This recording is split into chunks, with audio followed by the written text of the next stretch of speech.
They were designed to be the best. They met enemies face to face, endured tragedies and enjoyed victories. They went down in history due to the bravery of their crews. They are the ships that deserve to be called naval legends.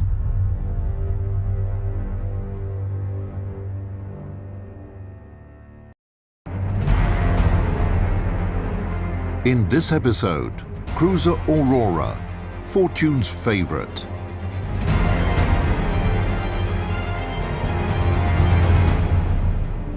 At the beginning of autumn 2014, Cruiser Aurora went for another refit, her 10th in more than 100 years of the ship's history. There wasn't anything special about her. Aurora was an ordinary cruiser of the time. Today, few remember the names of the other two ships of this class, while the story of Aurora is truly amazing. Her life was a chain of grandiose events and lucky circumstances that allowed her to survive and be preserved as she is now. The cruiser class that included Diana, Pallada, and Aurora became unique. Why? Because it was the first Russian-built class. All three cruisers were laid down, built, and launched in the Russian Empire.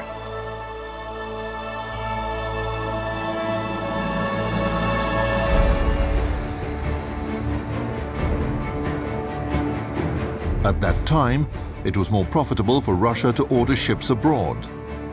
Domestic shipyards required more time to complete the construction, and the cost was sometimes even higher than in Great Britain.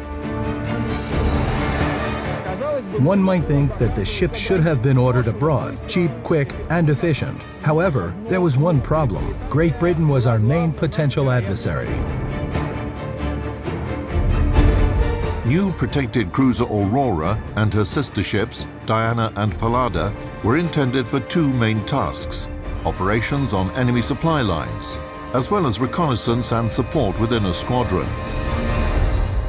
We're now on the legendary cruiser Aurora, launched in 1900. The uniqueness of the ship lies in the fact that, having lived through 3 wars, she's still in commission of the Russian Navy. Ship's specifications: length 126.8 meters, beam 16.76 meters, total displacement 6,897 tons, draft 6.4 meters.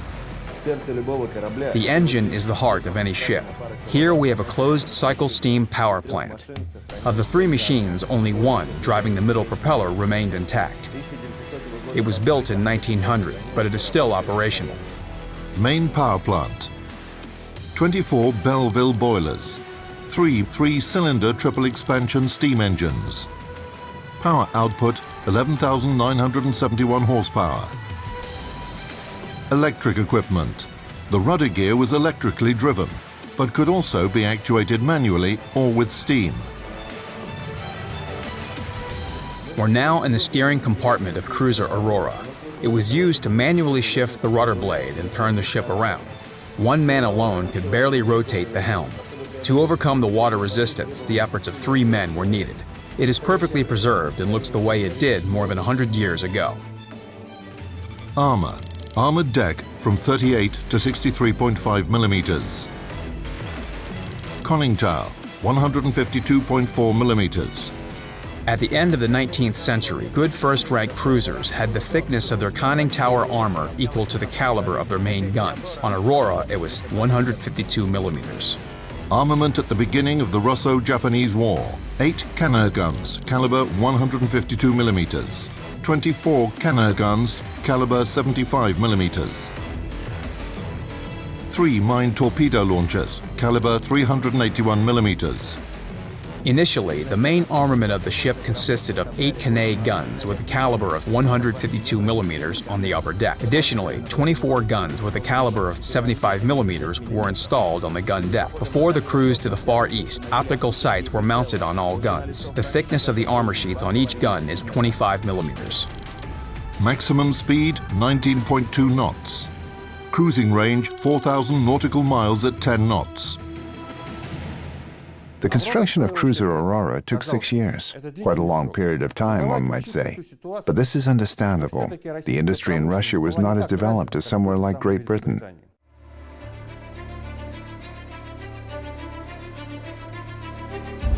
Initially, it was a project aimed at fighting against British merchant ships. However, while the cruiser was being constructed, a new enemy, the German Empire and its powerful navy, came to the stage. In addition, another geopolitical task arose: the military buildup of Japan and the development of its navy. This was the third geopolitical task, and there were only 3 ships under construction. To cover all these tasks, using only 3 ships was a challenge. That's why, during her construction, the cruise's purpose and classification were changed from time to time.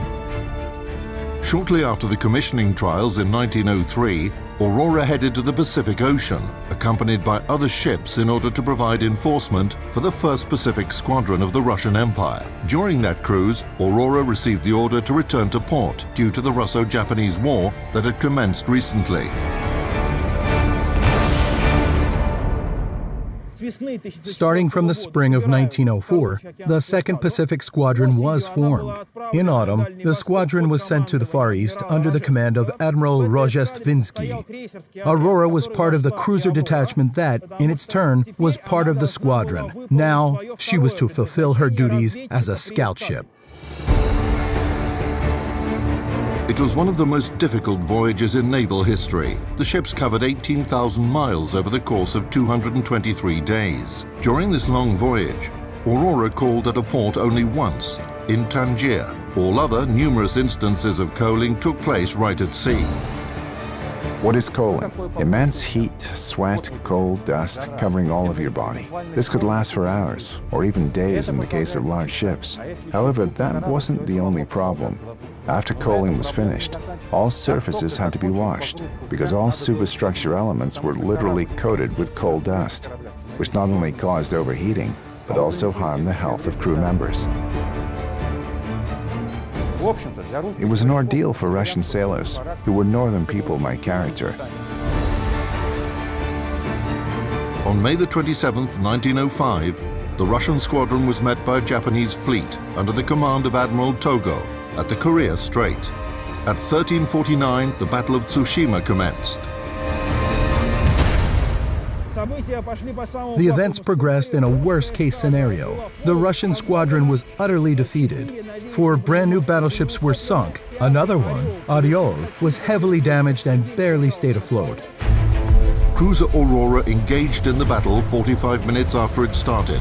In the company of other cruisers, she defended transport ships that were part of the squadron against the Japanese superior forces. Then she accompanied the line of Russian battleships. The Japanese pelted Aurora with fire. During the battle, the number of hits received by the cruiser amounted to almost 20. During the Battle of Tsushima, the ship fired about 2,000 shots and received 18 hits. Shells hit the smokestacks. They were riddled with small fragments. The first smokestack was barely holding up. It was hit by 2 shells that left breaches of more than 4 square meters each. Most shells hit the forward part of the ship. The biggest breach on the gun deck was about 2 square meters. The conning tower was hit twice, having broken the hammock netting and steel ladder. The fragments of the exploded shell flew into the conning tower. 4 people were injured, and the ship commander, Captain Yegoriev, was fatally injured. 98 people died or were injured, a sixth of the crew. All main and secondary guns were damaged. However, the crew of cruiser Aurora kept their chins up. 3 people worked at each boiler. 1 would open the doors, and 2 others would shovel the coal into it. During the Battle of Tsushima, 144 people were throwing coal into the boilers at temperatures of almost 90 degrees Celsius for 28 hours without stopping.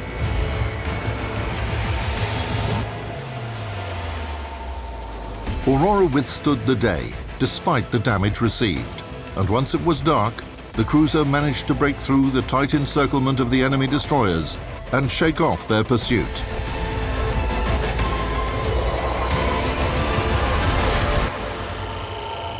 In that situation, Admiral Enquist the commander of the cruiser squadron made the absolutely correct decision not to break through to Vladivostok. By returning to Manila, Enquist saved the ships for Russia.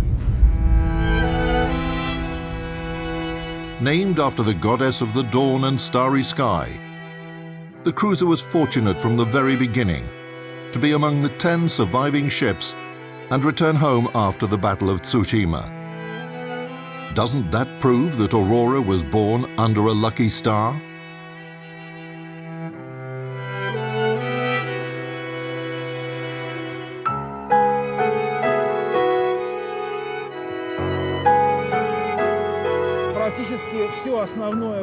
Almost the entire battle core of the Russian fleet was destroyed, and even ships that were considered obsolete, like Aurora and Diana, which had survived the Russo-Japanese War, could still be useful to the fleet.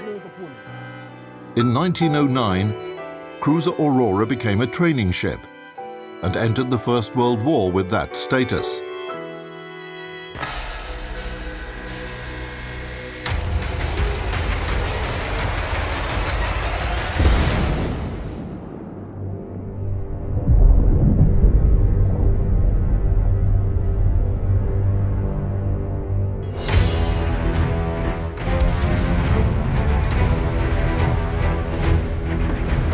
Aurora was part of the 2nd Cruiser Squadron of the Baltic Fleet. Its main mission was to not let the Imperial German Navy reach St. Petersburg, so laying the minefield in the Gulf of Finland was a priority task. The cruiser's job was to patrol these minefields and support destroyers. That's all. So Aurora fulfilled those tasks from the very beginning.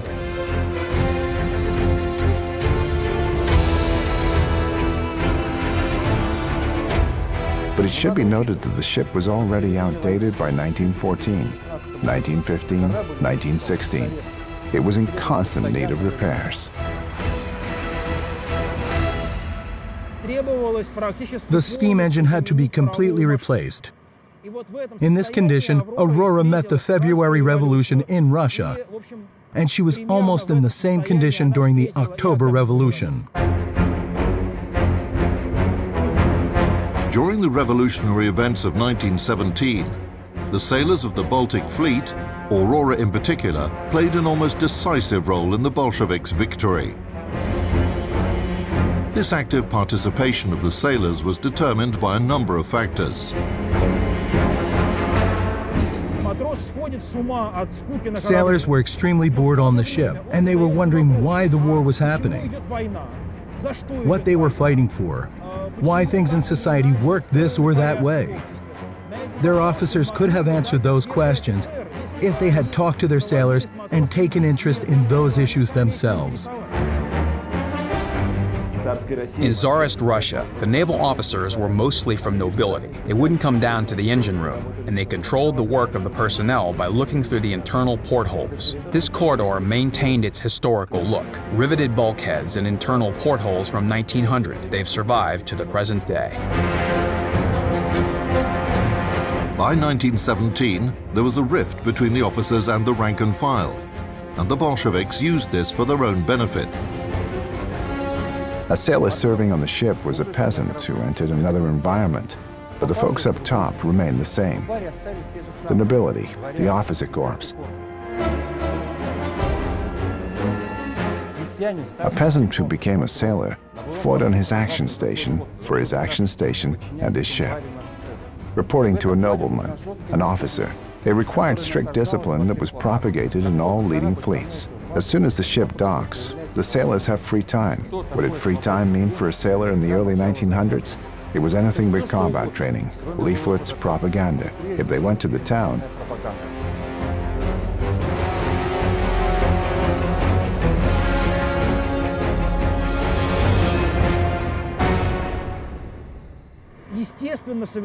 Aurora was anchored near a factory wall, where there were plenty of workers, so it was natural for the crew to get involved in the revolutionary movement. And when the revolution began on February 23, 1917, the Aurora sailors supported it.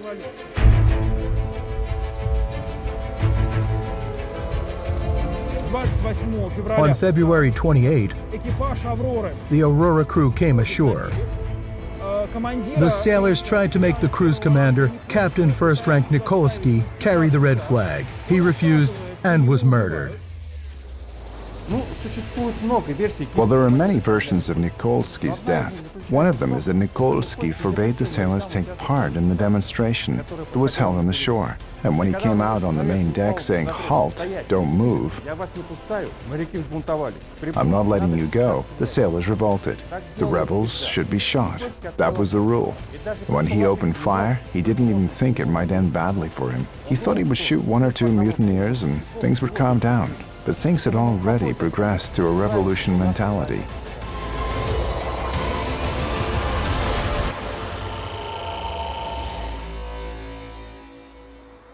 By October 1917, Aurora was a completely revolutionary ship.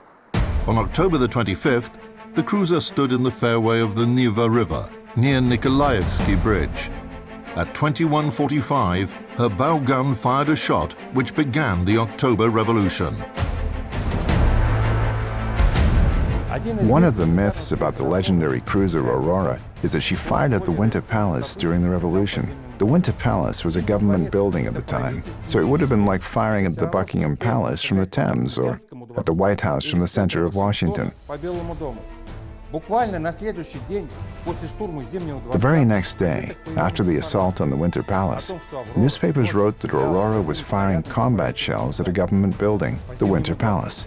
As a matter of fact, a combat shot could not have happened. When passed for repairs, a ship of any nation gets disarmed. So it was a blank shot. But this myth, born by mass media, remains alive till today. In the summer of 1918, guns were removed from Aurora and sent to the front line of the Russian Civil War. However, 4 months before the ship was placed into reserves, she was one step away from destruction. An explosive device was found in one of the ship's magazines. It was neutralized by Aurora's chief artillery officer, Lieutenant Winter.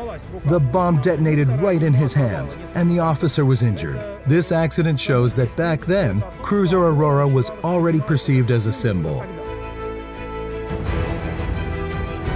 However, despite her merits for the revolution, Aurora had every chance to get scrapped.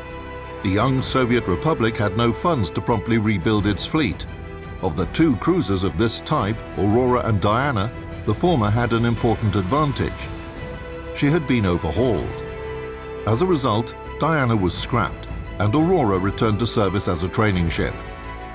The next time the Navy thought about decommissioning the cruiser was in the early 1940s, but then a new war reared its head.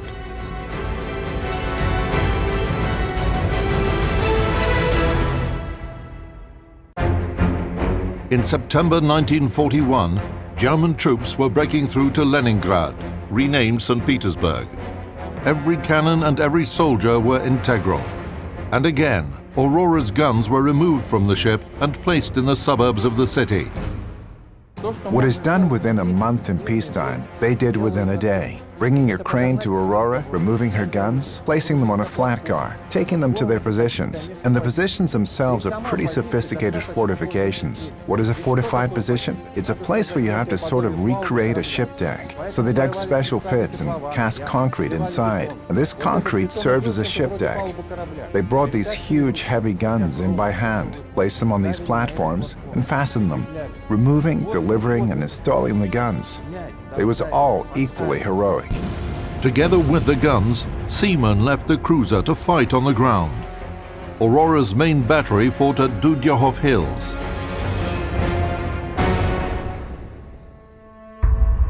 The crew showed themselves to be heroes, and almost all of them fell defending the city. The guns were installed just in time for the defense of Leningrad itself. The German 4th Tank Group was at the tip of the spear, and Battery A, composed of guns and seamen from cruiser Aurora, stood in her way. The sailors fulfilled their duty. They accomplished their mission. So it was a feat of Aurora's seamen, of the cruiser herself. This is how the ship took part in the defense of Leningrad.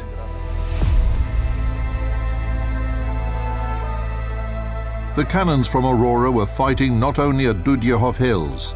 The aft gun was taken from the ship's deck straight to armored train Baltiets.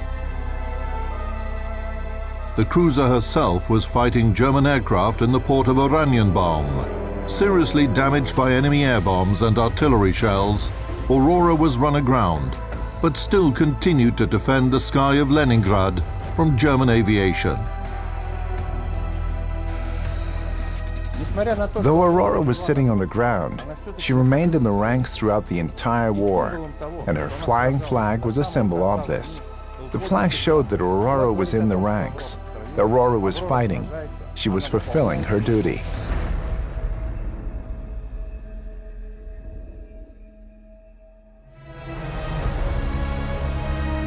As Aurora was beginning her 5th decade in service, she was already considered a legendary ship in the Soviet Navy. For this reason, even before World War II was over, a decision was taken to preserve the ship as a monument of military history and the revolution. The ship was brought afloat, handed over to the Nahimov Naval School, and anchored in front of the historic Peter the Great Palace, which hosts the school. In the 1960s, the Soviet government decided to make Aurora a symbol of the October Revolution and created this image of a cruiser giving the signal to start the uprising. This is when they created the famous picture with Aurora and her searchlight cutting through the darkness.